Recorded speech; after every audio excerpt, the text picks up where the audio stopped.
लाल मेरो है, हे राधा वल्लभ बिहारी गोपाल मेरो है, हे गोविंद मेरो है, गोपाल मेरो है, हे गोविंद मेरो है, गोपाल मेरो है, हे गोविंद मेरो है, गोपाल मेरो है, हे गोविंद मेरो है, गोपाल मेरो है। जय जय श्री राम, जय जय श्री राम, जय जय श्री राम।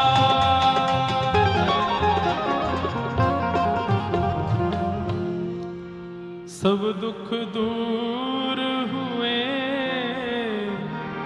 जब तेरा नाम लिया, सब दुख दूर हुए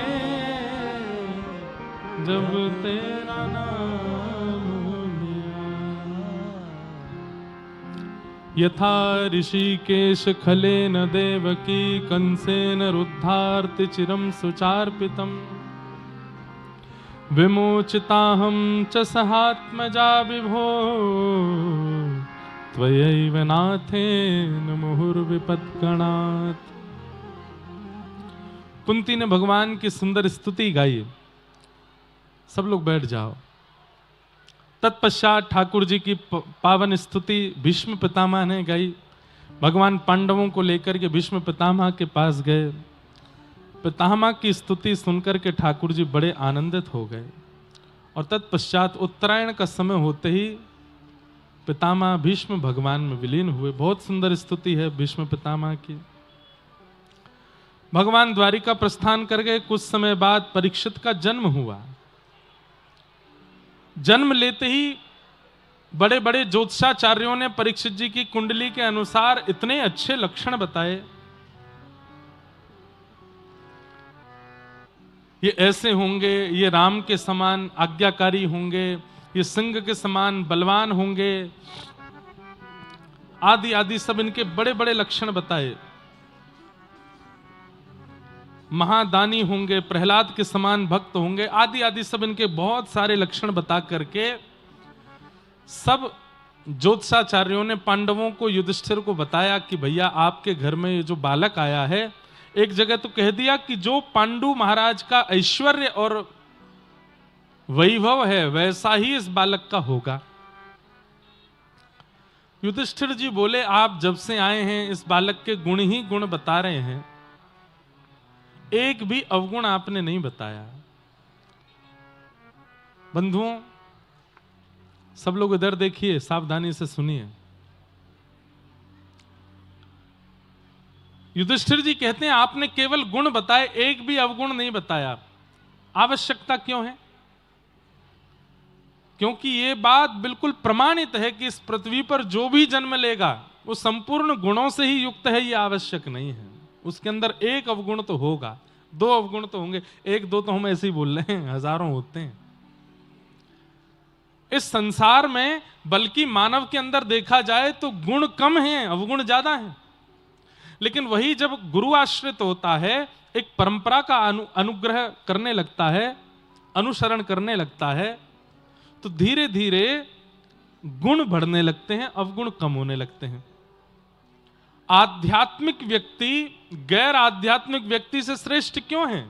क्योंकि उसके अंदर गैर आध्यात्मिक व्यक्ति से थोड़े गुण ज्यादा हैं, अवगुण कम है। लेकिन यह बात प्रमाणित है कि संसार में अवगुण सबके अंदर है, सबके अंदर, कोई अवगुणों से नहीं बचा।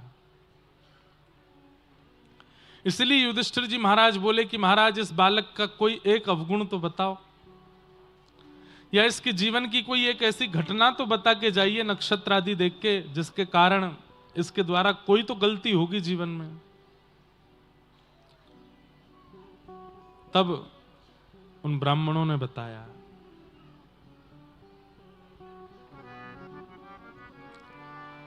तक्षकादात्मनो मृत्युम द्विजपुत्रोपसर्जिता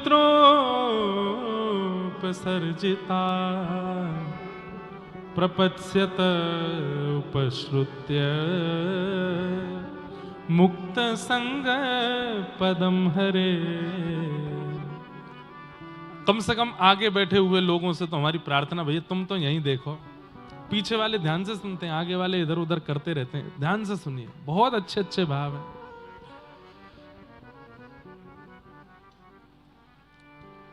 ज्योतिषाचार्यों ने क्या बताया? बोले कि महाराज हृदय पर पत्थर रख के सुनिएगा। बोले क्या? बोले आपके घर में जो ये बालक हुआ है इसके अभी तक आपने गुण सुने, परंतु एक बात हम बता दें। बोले क्या? ये नहीं बताया कि इसका अवगुण क्या है, ये बताया कि इसकी मृत्यु तक्षक सर्प के दंशन से होगी। और ये बात प्रमाणित है कि सर्प दंशन, और उसमें भी तक्षक सर्प का दंशन, ये किसी वैष्णव ब्राह्मण के अपराध से ही होता है। आपने कभी किसी ब्राह्मण वैष्णव का कोई अपराध किया तो तक्षक सर्प डसेगा। महाराज आपके इस बालक की तक्षक सर्प के दंशन से बस इतने में ही समझ गए युधिष्ठिर, इसका मतलब ये ब्राह्मण का अपमान करेगा, इसका मतलब हमारे वंश का ये बालक वंशधर किसी वैष्णव का, विद्वान का, श्रेष्ठ का अपमान करने वाला है। बोले महाराज ये तो होगा, लेकिन आप बिल्कुल निश्चिंत रहिएगा। बोले क्यों? प्रपत्स्यत उपश्रुत्य मुक्त संग पदम हरे। तक्षक सर्प के दंशन से मृत्यु तो होगी, सर्प दंशन से मरने वाले व्यक्ति को मुक्ति नहीं मिलती। और केवल सर्प ही नहीं, किसी भी प्रकार के अन्य जीव के द्वारा हिंसा प्राप्त होने पर अगर किसी को मृत्यु होती है तो उसकी मुक्ति नहीं होती। तक्षक सर्प के दंशन से मृत्यु होगी, इसका मतलब मुक्ति नहीं मिलेगी। लेकिन तभी ब्राह्मणों ने कहा ये निश्चिंत हो जाइएगा, काटेगा इसको तक्षक सर्प ही, मरेगा ये उसी से, पर इसको मुक्ति मिलेगी। कैसे मिलेगी? बोले एक आचार्य इसके जीवन में आएंगे और वो आकर के अपनी सुंदर वाणी से प्रवचन सुना करके इसको मुक्त करके जाएंगे, इसको मुक्ति दिला के जाएंगे। कहने का अभिप्राय समझे? सर्प दंशन भी मुक्ति में बाधा बन जाता है। मुक्ति की कई बाधाएं हैं, मुक्ति होने में कई बाधा बन जाती हैं, लेकिन यदि एक आचार्य आपके ऊपर विराजमान है तो वे आचार्य हर प्रकार की बाधाओं से निकाल के मुक्ति प्रदान करा ही देंगे। मुक्ति मतलब ठाकुर जी की प्राप्ति करा ही देंगे। इसके जीवन में एक ऐसे आचार्य आएंगे जिनकी कृपा से इसको मुक्ति मिलेगी, इसलिए आप निश्चिंत रहो। ब्राह्मणों ने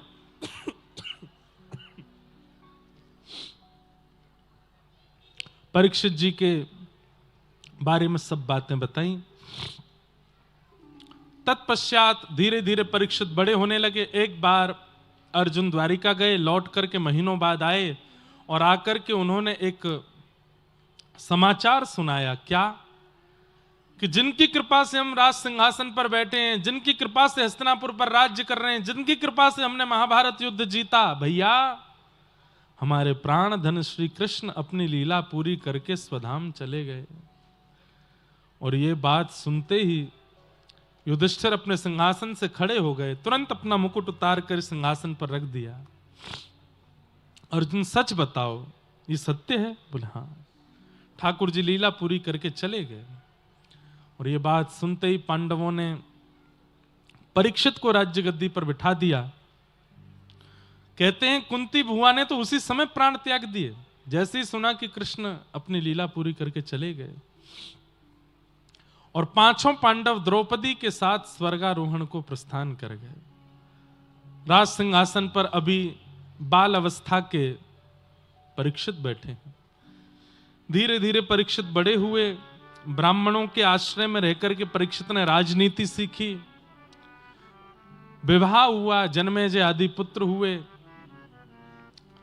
परीक्षित का राज्य बहुत सुंदर चल रहा था। लेकिन एक दिन परीक्षित जब भ्रमण को निकले तो क्या देखते हैं कि एक बैल के 3 पैर कटे हैं, चौथा पैर एक व्यक्ति काट रहा है। ये वृषभ ही धर्म है जिसके 3 पैर काट दिए हैं और चौथा पैर भी काटने का प्रयास जो कर रहा है, यही कलयुग है। सत्य, दान, दया और पवित्रता, 4 पैरों पर धर्म खड़ा रहता है। दान, दया और पवित्रता, 3 पैर धर्म के कट गए हैं, केवल एक सत्य पैर पर कलयुग में खड़ा है और कलयुग उसको भी काट रहा है। परीक्षित ने जैसे उस व्यक्ति को देखा, तलवार निकाल के मारने लगे, शरण में आ गया। बोले महाराज मुझे मत मारिए, मुझे मेरा परिचय तो समझ लीजिए, मैं कौन हूं। बोले कौन हो तुम? बोले मैं कलयुग हूं। परीक्षित बोले तुम कैसे आ गए? बोले मैं आज नहीं आया था, जिस दिन श्री कृष्ण धराधाम से अपनी लीला पूरी करके गए उसी दिन आ गया था मैं। उस दिन द्वापर विराम हो गया, मेरा प्रारंभ हो गया। इसका मतलब समझते हैं बंधु?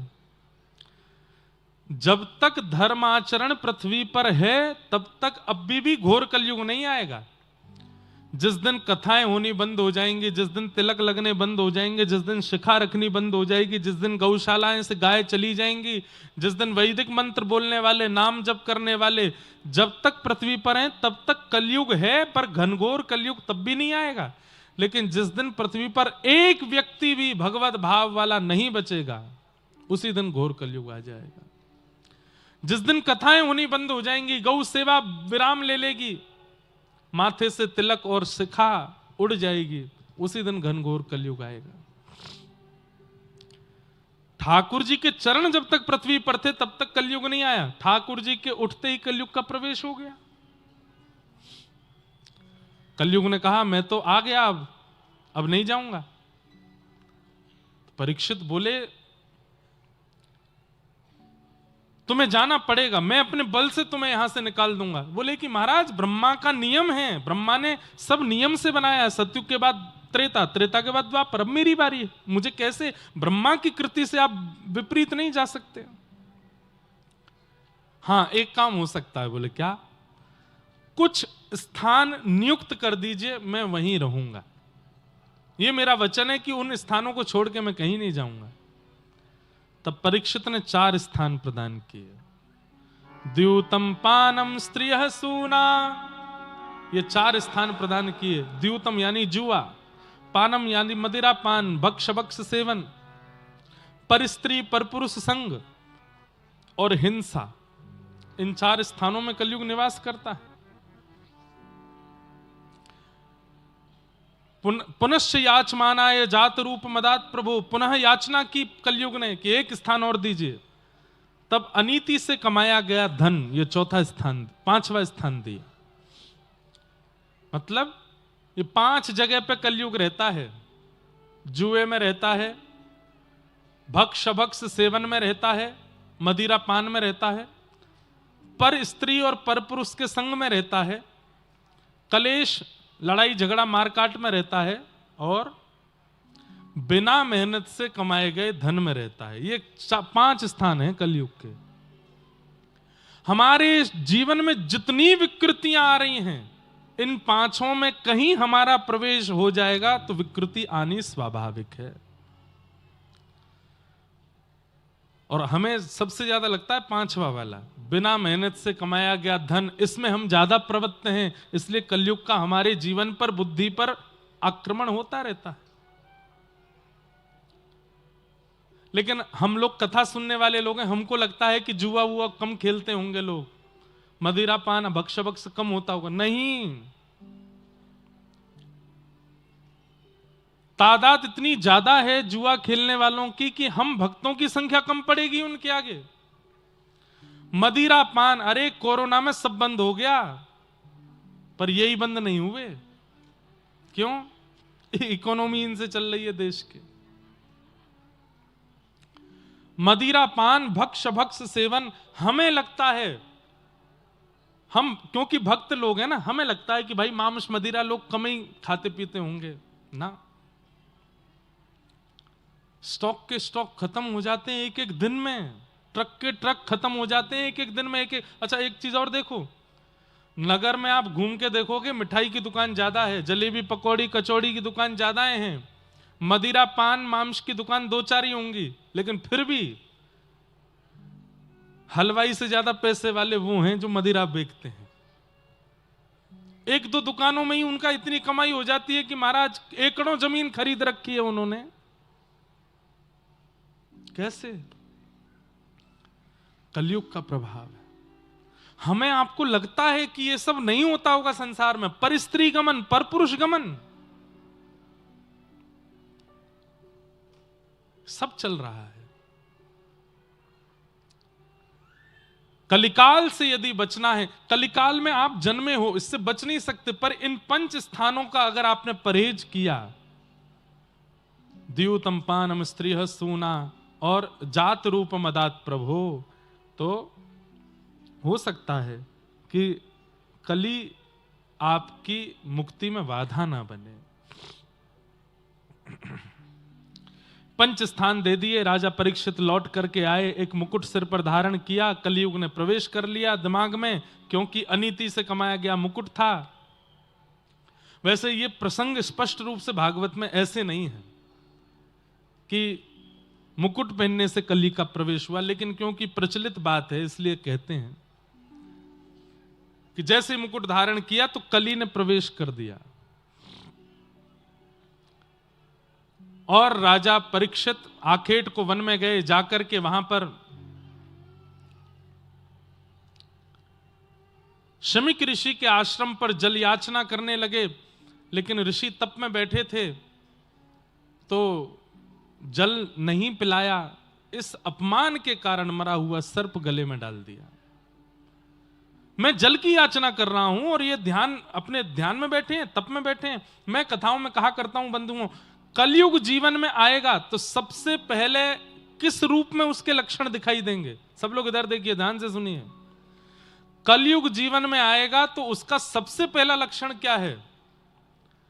नामनिष्ठ, भजननिष्ठ, धामनिष्ठ, वैष्णव भक्त ब्राह्मण, उनके प्रति हंसी आना, उनके प्रति पाखंड की स्थिति बनना। अरे देखो ये तो पाखंडी हैं, भजन भजन कुछ करते नहीं है, हमें दिखाने के लिए कर रहे हैं, ऐसी भावना चित्त में आना, तो समझ जाइए कि आप कलयुग आ गया आपके अंदर। क्यों? भजन, साधन, नाम जप, कथा, क्रिया, ये आपको पाखंड लगता है तो समझो कलयुग आ गया। कली का आगमन इस बात का द्योतक है। शमीक ऋषि के गले में मरा हुआ सर्प डाल करके राजा परीक्षित वहां से चले गए। उनके पुत्र ने यह दृश्य देखा और तुरंत हाथ में जल लेकर के शाप दे दिया। शाप देता हूं, राजा परीक्षित ने मेरे पिता का अपमान किया, 7 दिन बाद तक्षक सर्प डसेगा और इसकी मृत्यु हो जाएगी। राजा परीक्षित को शाप दे दिया। यहां परीक्षित लौट करके आए, जैसे ही मुकुट उतार करके धरा, गौरमुख नाम के शिष्य ने आकर के समाचार दिया कि आपको 7 दिन में मरने का शाप लगा है। तुरंत परीक्षित बोले ये तो होना ही था, मुझसे अपराध जो हुआ। अपने पुत्र जन्मेजय को राज्य गद्दी पर बिठा करके, बंधुओं एक बात बताइए, कलयुग में मानव का सबसे बढ़िया गुण कौन सा है बताओ? कलिकाल में मानव का सबसे श्रेष्ठ गुण क्या है? अपने अवगुण को स्वीकार करना, यह मानव का सबसे बढ़िया गुण है। और सबसे बढ़िया दुर्गुण क्या है? अपने अवगुणों को छुपाए रखना, उसको कभी स्वीकार ना करना। अवगुण करते भी रहना और कोई कह दे, टोक दे, अरे तुम ऐसा करते हो ना, उसको अस्वीकार करना, यह सबसे बड़ा दुर्गुण है उसका। व्यक्ति को पाप मार्ग पर अग्रसित कर देंगे अगर वो दुर्गुणों को छुपाए रखेगा, स्वीकार नहीं करेगा, अपने अंदर रहने देगा। लेकिन व्यक्ति उसी समय सद्मार्गी हो जाएगा जब वह अपने अवगुणों को स्वीकार कर देता। हां, मेरे अंदर ये अवगुण है, मैं ऐसा हूं और मुझे इसे ठीक करना है। भाई रोग, अब शरीर को कोई रोग लग गया, खांसी हो गई किसी को, अब 10 दिन, 15 दिन, 1 महीना, 2, 6 महीने से खांसी चल रही है। घर का कोई व्यक्ति कहे भाई तू बहुत खांसता है, इलाज करा। नहीं नहीं, ये तो ऐसे ठसका आ रहा है नहीं। अरे नहीं, ऐसा कुछ नहीं है नहीं। साल 1.5 साल बाद जब चेकअप कराया जाता है तो पता चलता है कि गंभीर रोग है भीतर। उसी समय स्वीकार कर लिया होता तो इसका इलाज भी हो जाता और मृत्यु को प्राप्त भी नहीं होता। ठीक वैसे ही हम सबके अंदर अवगुण होते हैं, काम का, क्रोध का, लोभ का, ईर्ष्या का, अवनिवेश का। लेकिन अगर हमें कोई टोक देता है तो हम उसको स्वीकार नहीं करते। हमसे कोई कहते भैया तुम थोड़े लालची लगते हो, हम तू होगा लालची, तेरे पिताजी होंगे लालची, तेरी माताजी होंगी लालची, मुझसे क्यों कहता है? नहीं स्वीकार किया। हाँ, कोई जानबूझ के कहे तो मत स्वीकार करो, पर आपको तो पता है ना कि आपके अवगुण क्या है। अवगुण का स्वीकारीकरण मानव का सबसे बड़ा गुण है, वही उसको सुधारता है। फिर वो स्वीकार कर ले कि हाँ मुझ में ये अवगुण है और मुझे ये ठीक करना है, उसी दिन से वो ठीक होना शुरू हो जाता है।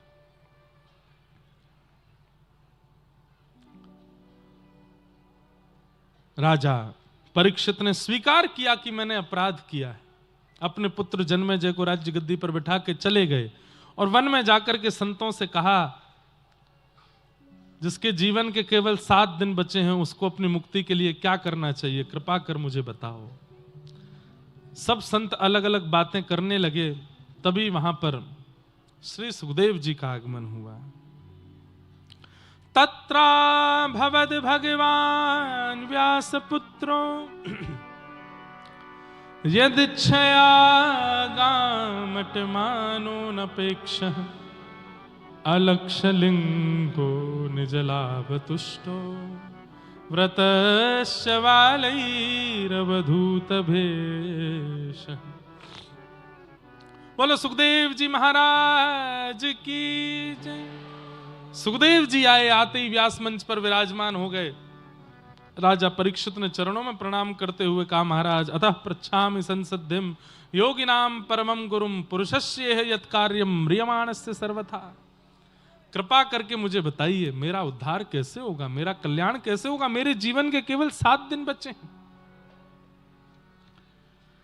राजा परीक्षित ने कहा, 7 दिन में मुक्ति प्राप्त करने का उपाय बताइए। परीक्षित जी महाराज की बात सुनकर के शुकाचार्य जी बोलना प्रारंभ करते हैं। वरीयानेशते प्रश्न कृतो लोक हितम नृप आत्मवेद सम्मतः पुंसाम श्रोतव्यादिषु यपर। राजन बहुत ध्यान से सुनिएगा। मुक्ति प्राप्त करने वाला व्यक्ति पुनः मुक्ति की याचना कर रहा है, यह सुनकर के मुझे आश्चर्य हो रहा है। कैसे? मैंने मुक्ति कब प्राप्त की? बोले भाई तुम पहले ऐसे बालक हो जिसने जन्म बाद में लिया है, ठाकुर जी का गर्भ में ही दर्शन कर लिया था। जब तुम्हारी मां के गर्भ को नष्ट करने के लिए अश्वत्थामा ने ब्रह्मास्त्र छोड़ा तो भगवान तुम्हारी मां के गर्भ में तुमको रक्षा करने के लिए आए थे। तुम जानते हो इस बात को? बोले जी, ठाकुर जी ने अपनी चक्रा नाम की गदा घुमाई थी। मेरे को स्मरण में नहीं है, मैंने देखा नहीं, पर मैंने सुना है कि ठाकुर जी ने रक्षा की।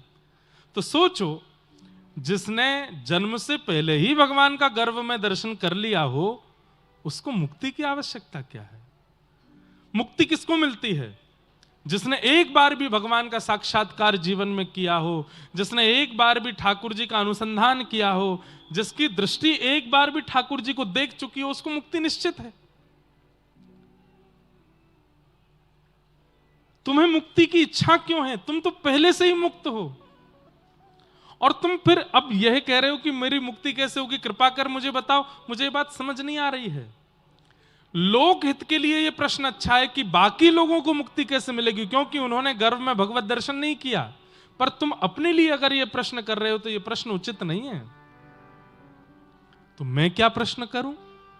बोले तुम मुक्ति तो प्राप्त करने ही वाले हो, तुम तो यह प्रश्न करो कि नाथ मैं भक्ति कैसे प्राप्त करूं, मुझे भक्ति कैसे मिले। तो परीक्षित ने कहा कि मुक्ति और भक्ति में अंतर क्या है? बोले मुक्ति का मतलब मृत्यु के बाद भगवत दर्शन, और भक्ति का मतलब जीते जी भगवत दर्शन। मुक्ति तो तुमको मिलने ही वाली है, वैकुंठ तो तुम जाने ही वाले हो, ठाकुर जी तुमको स्वीकार कर ही चुके हैं। लेकिन सौभाग्य तुम्हारा तब होगा जब ठाकुर जी नीचे आए तुम्हारे लिए, ये तुम्हारा सौभाग्य होगा। भक्ति मांगो, मुक्ति नहीं।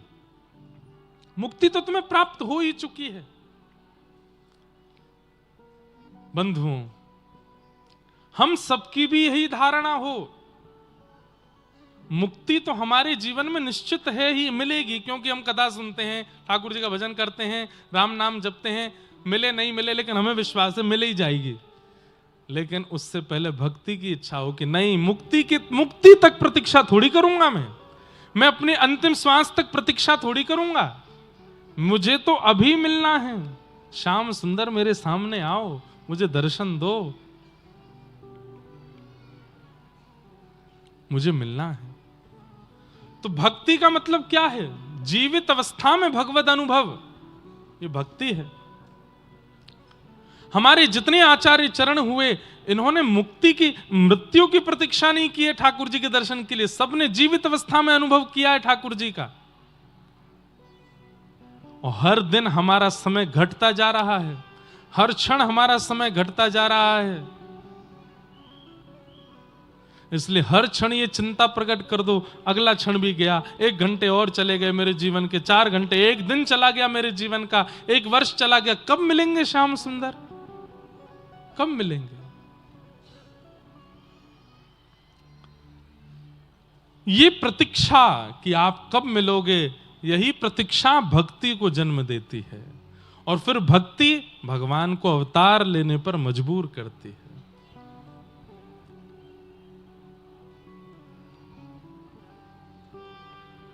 राधिका किशोरी संग रमण तुम्हारा, मुझको दिखा दो कभी ऐसा नजारा। राधिका